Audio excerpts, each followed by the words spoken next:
ಕಲ್ಯಾಣ ಕರ್ನಾಟಕ ಭಾಗದ ಬಂಜಾರ ಯುವಜನರಿಗಾಗಿ ಉದ್ಯಮಶೀಲತೆ ಮತ್ತು ನಾಯಕತ್ವ ತರಬೇತಿ ಕಾರ್ಯಾಗಾರವು ಕನ್ನಡ ಭವನದಲ್ಲಿ ನಡೆಯಿತು.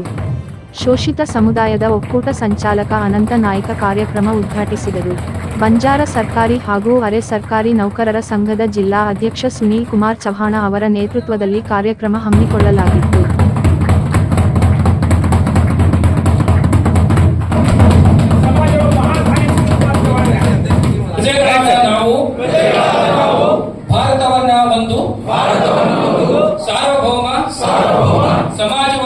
ಸಮಾಜವಾದಿ ಸರ್ವಧರ್ಮ ಸಮಭಾವದಿಂದ ಪ್ರಜಾಸತ್ತಾತ್ಮಕ ಗಣರಾಜ್ಯವನ್ನಾಗಿ ರಚಿಸಲು ಸಮಸ್ತ ನಾಗರಿಕರಿಗೆ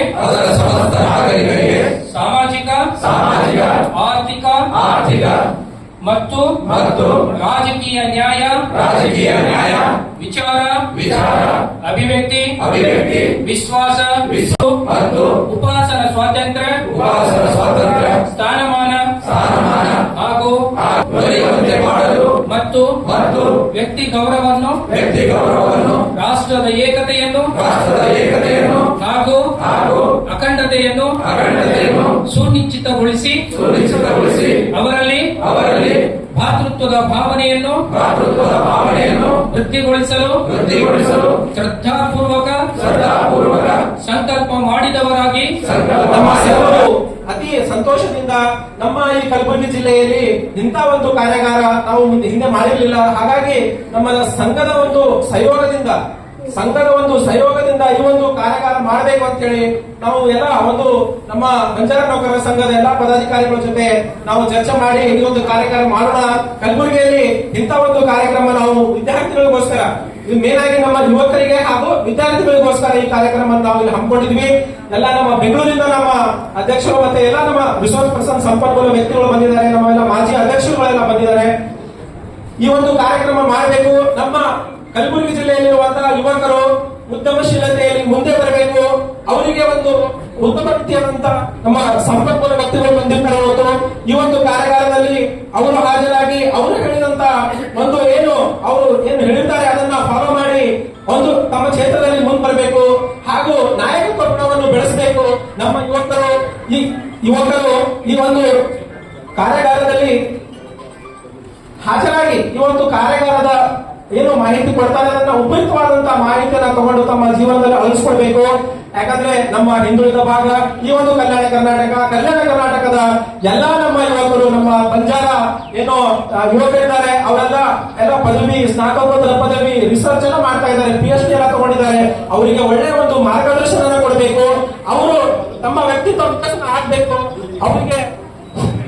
ಅವರಲ್ಲಿ ಅವತ್ತು ಒಳ್ಳೆ ರೀತಿಯಿಂದ ಮುಂದೆ ಬರಕ್ಕೆ ಅನುಕೂಲ ಮಾಡ್ಬೇಕಂತ ಹೇಳಿ ನಮ್ಮ ಸಂಘವು ಈ ಒಂದು ಕಾರ್ಯಾಗಾರ ಮಾಡಕ್ಕೆ ನಾವು ಒಂದು ರಿಸರ್ಚ್ ನಡೆಯುತ್ತದೆ.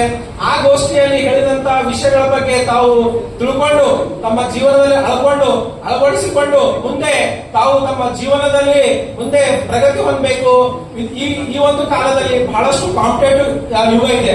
ಇಲ್ಲಿ ನಾವು ಸುಮ್ಮನೆ ಇದ್ರೆ ಬಹಳಷ್ಟು ಬಂಜಾರ सरकारी अरे सरकारी नौकर सहयोग आणि कौशल्याभिवृद्धी निगम बेंगळूर हे द्वै सहयोगी कार्यक्रम जो चालरीचा हे कार्यक्रम जो मुख्य अतिथिಗಳು जो भी मोठ ऑफिसर्स IAS KS ऑफिसर्स वो ಒಂದು ಅನುಪಸ್ಥಿತಿ અને ડોક્ટર અવિનાશ જાદવ સરજી ડોક્ટર દીજ વાતે કરું છું. काय करतो सेम मालम सर असो कार्यक्रम मोठो कार्यक्रम આજે લોકો आपण ಬಂಜಾರ ಸಮಾಜವೃತ್ತಿ ವಿಧಿಕೊನಿ ઘણો જરૂરી હતો. ಈ ಕಾರ್ಯಕ್ರಮ आपण ઘણો જરૂરી છે. का करतो मध्ये कुचो ಈ ಕಾಲೇಜ್ में आपण ಚರ್ಚಾ पर ಒಂದು आपण 9 ಕೋಟಿಗೂ ಹೆಚ್ಚು ಜನ ಬಹಳ ಪ್ರೀತಿ, ವಿಶ್ವಾಸ ಮತ್ತು ಸ್ವಾಭಿಮಾನದ ಬದುಕನ್ನ ಬಂಜಾರರು ಸಾಗಿಸ್ತಾ ಇದ್ದಾರೆ. ಚರಿತ್ರೆ ಒಳಗಡೆ ಈ ದೇಶಕ್ಕಾಗಿ, ದೇಶವನ್ನ ಕಟ್ಟೋದಕ್ಕಾಗಿ ಬಂಜಾರ ಕೊಡುಗೆಗಳು ಬಹಳ ದೊಡ್ಡ ಪ್ರಮಾಣದಲ್ಲಿ ಇದ್ದಾವೆ. ಕೃಷಿ, ಕೈಗಾರಿಕೆ, ರಸ್ತೆ, ಸಂಸ್ಕೃತಿ ಇದೆಲ್ಲದಕ್ಕೂ ಕೂಡ ನಮ್ಮ ಸಮುದಾಯ ಸಾಕಷ್ಟು ಕೊಡುಗೆಯನ್ನು ಕೊಟ್ಟಿದೆ. ಈ ದೇಶದ ಸ್ವಾತಂತ್ರ್ಯ ಚಳವಳಿಗೆ ತ್ಯಾಗವನ್ನು ಕೂಡ ಮಾಡಿದೆ. ಆದರೆ ಇವತ್ತು ಇಂತಹ ಒಂದು ಶ್ರೀಮಂತ ಸಂಸ್ಕೃತಿ ಉಳ್ಳಂತಹ ಸಮಾಜದ ಯುವಜನರು ಉದ್ಯೋಗ ಉದ್ಯೋಗ ಉದ್ಯೋಗ ಉದ್ಯೋಗ ಅಂತ ಹೇಳಿ ನಿರುದ್ಯೋಗಿಗಳಿಗೆ ಅಲೆದಾಡ್ತಾ ಇದ್ದಾರೆ. ಕರ್ನಾಟಕ ರಾಜ್ಯದಲ್ಲಿರುವಂತಹ 4,000 ತಾಂಡಗಳಲ್ಲಿ ನಾವೇನಾದ್ರೂ ಸಮೀಕ್ಷೆ ಮಾಡಿದ್ರೆ ತಾಂಡಕ್ಕೆ 2, 3, 4 ಜನ ನೌಕರಸ್ಥರು ಸಿಗೋದನ್ನ ಅಷ್ಟೇ ನೋಡ್ತೀವಿ. 90% ಜನಕ್ಕೆ ಇವತ್ತು ಸರ್ಕಾರಿ ಉದ್ಯೋಗಗಳು ಸಿಕ್ಕಿಲ್ಲ ಅನ್ನೋದು ಬಹಳ ಸತ್ಯ.